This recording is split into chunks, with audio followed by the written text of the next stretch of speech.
유튜브 시청자 여러분 안녕하세요. 중학교 수학을 강의하고 있는 이한희 선생입니다. 네, 오늘은 전에 했던 1차 방정식의 활용을 쭉 뛰어넘어서 그 도형으로 한번 가볼게요. 도형 하면은 이제 여러분들이 초등학교 때 여러가지 그런 도형들도 배웠고 입체 도형 같은 것도 배웠겠지만 이제 이런 특수한 이런 도형에 대해서 뭔가 좀 수학적으로 엄밀하게 하는 느낌이 살짝 받는 게 중학교 수학이에요. 그래서 중학교 수학을 할 때 이 각이 바로 전 단원이 점선면인데, 점선면은 점은 이런 점이고, 선은 점들이 무수히 많이 모여서 만든 이런 것들이 선이고요. 면은 선이 무수히 많이 모여서 만든 것들을 의미를 합니다. 그래서 이거를 어떻게 비유를 할 수가 있냐? 점은 마치 그 빗물과 같아요. 그래서 이렇게 빗방울이 이렇게 뚝뚝뚝 떨어지면 이렇게 우리가 봤을 때는 빗물을 눈으로 볼 수 있겠지만은 아주 이렇게 잘 보면은, 근데 그거를 하나하나의 점점점점처럼 좀 살짝 멀리 떨어져서 본다면 그 빗물이 떨어지는 것들은 이렇게 점들이 떨어지는 걸로 이렇게 볼 수가 있겠어요. 근데 이런 빗물들이 모여서 그 강물이 되면 이렇게 하나의 물처럼 이렇게 쭉 흐르게 되죠. 근데 이렇게 흐르게 되는 이 흐름이, 여러분들이 비행기를 타고 강물을 보게 되면 만약에 우리나라가 이렇게 다 치면, 너무 그랬다. 그건가? 이렇게 다 치면 그 서울 한복판에 이렇게 한강이 흐르는 것들은 이렇게 줄로 그어져 있다고 이렇게 볼 수가 있겠어요. 그래서 비행기를 타고 본 강물이 그 점들이 모여서 된 선이다, 이렇게 생각을 할 수가 있겠고, 이러한 선들이 모이면 이제 이쪽으로 넘어가서 이렇게 큰 바다를 이루게 되는데, 이 바다를 이루게 되는 것들이 면이라고 생각을 하시면 조금 더 쉽게 생각을 할 수 있을 것 같아요.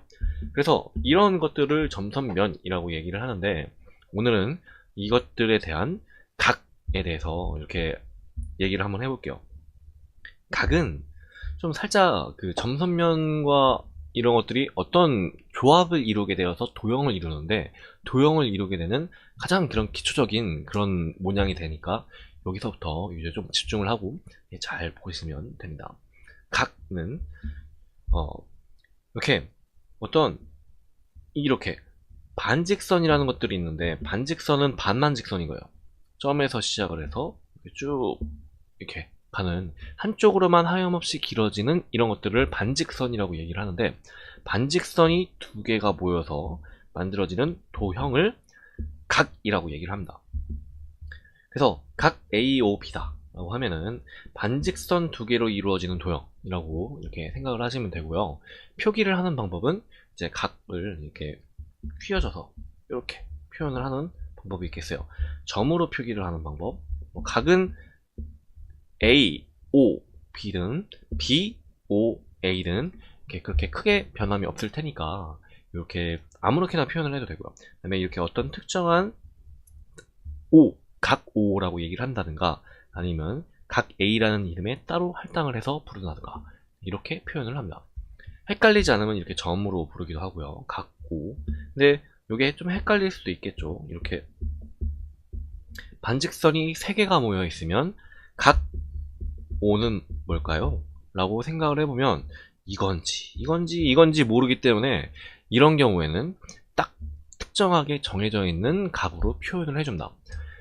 네, 그러면 이제 이 각의 크기를 구하라 라는 말을 이제 많이 할 건데, 이제 각의 크기는 이 AOB에서 각의 꼭지점 A를 중심으로 회전한 양, 그러니까 이만큼의 크기예요. 이만큼. 그럼 각의 크기랑 이거 각이랑 뭐가 달라요? 라고 이렇게 얘기를 하면, 각은 이 반직선 두 개가 만든 도형을 얘기를 하는 거고, 각의 크기는 도형 간의 요 반직선 두 개가 이루고 있는 이만큼의 양을 얘기를 합니다. 그래서 각은 도형이고 각의 크기는 양이다, 이렇게 생각을 하시면 됩니다. 뭔가 좀 되게 엄밀해지는 듯한 그런 느낌이 드는데, 왜 선생님 되게 당연한 거를 이렇게 복잡하게 설명을 하십니까? 라고 이렇게 말씀하시는 분들을 위해서 각을 분류를 해보겠습니다. 네, 이제 각은 도형이니까 이런 도형의 이름을 여러 가지로 붙일 수가 있겠어요. 여러분들이 초등학교 때 삼각형, 사각형, 오각형 이런 식으로 여러 가지 도형의 이름을 붙였다면 각도, 평각, 직각, 예각, 둔각 이런 식으로 표현을 할 수가 있습니다. 그래서 평각부터 보면은 평각은 어떤 그 점 사이에 반직선이 하나, 둘. 그러니까 여기는 이 반직선, 그 다음에 요 반직선 두 개인데 뭐 결과적으로는 이렇게 하나의 직선이라도 볼 수가 있겠죠. 근데 우리가 각을 얘기를 할 때는 반직선 하나가 만나는 그 점까지 이렇게 표현을 해줘서 이 점 O에서의 각도인 요만큼을 얘기를 하게 됩니다.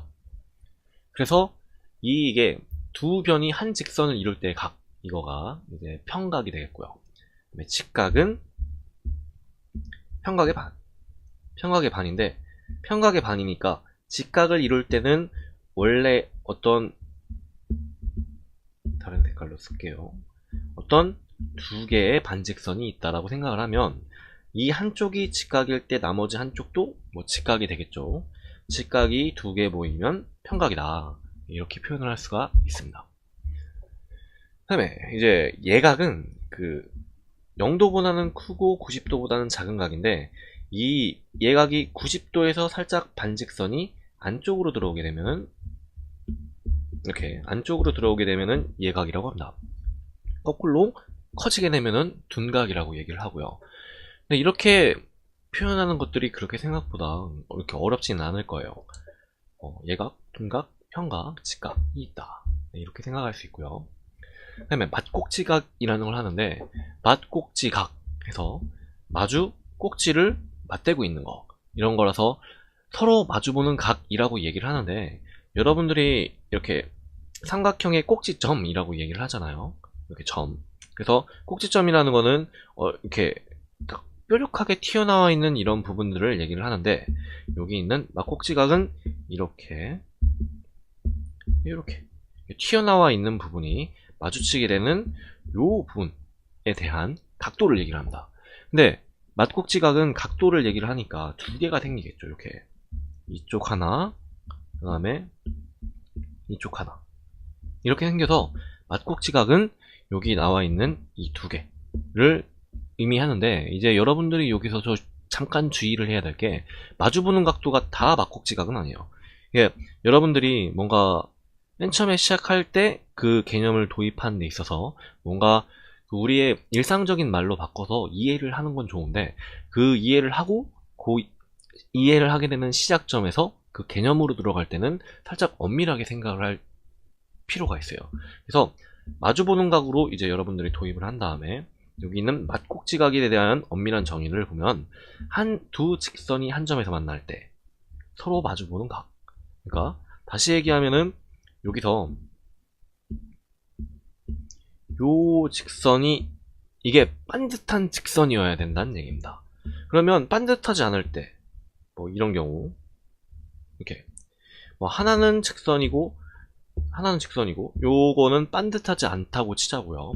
그러면 이거랑 이거는 맞꼭지각이냐? 아까 했던 얘기처럼 마주 본다라고 생각하면은 이거는 같은 거 아니에요? 맞꼭지각 아니에요? 라고 이렇게 생각할 수도 있는데 우리가 여기서 맞꼭지각에 대한 엄밀한 정의를 두 직선이 한 점에서 만날 때 라고 얘기를 했기 때문에 이렇게 휘어져 있는 경우에는 맞꼭지각이라고 얘기를 하지 않습니다. 그러니까 요거를 좀 엄밀하게 여러분들이 생각을 할 필요가 있어요. 그래서 맞꼭지각의 크기는 직선이니까 요거랑 요거는 서로 같겠죠. 뭐 이거를 또 엄밀하게 생각을 한번 해보면 평각에서 이만큼을 뺀 요 각도의 크기, 또 평각에서 여기 있는 이만큼을 뺀 요 각도의 크기 180도, 평각은 180도니까 180도에서 똑같은 각도를 뺀 나머지들은 다 같겠죠. 마치 뭐 이거라고 보시면 되겠네요. 180도 빼기 A는 180도 빼기 A다. 그래서 요게 이쪽 각도, 요게 이쪽 각도라고 생각을 하시면 그렇게 어렵지 않게 맞꼭지각이 같다라고 생각을 할 수가 있어요. 맞꼭지각 하면은 두 직선이 한 점에서 만날 때니까 이렇게 휘어진 거, 절대 이렇게 여러분들이 따로 떼어서 생각을 하시면 안 된다 라고 이렇게 볼 수가 있겠습니다. 네, 그러면 오늘은 여기까지 하고 도형에 대해서는 이제 나머지 이 수직과 수선, 그 다음에 수선의 발과 수직이 되는 문선에 대한 요 두 가지 내용은 내일 제가 다시 찍어서 올리도록 하겠습니다.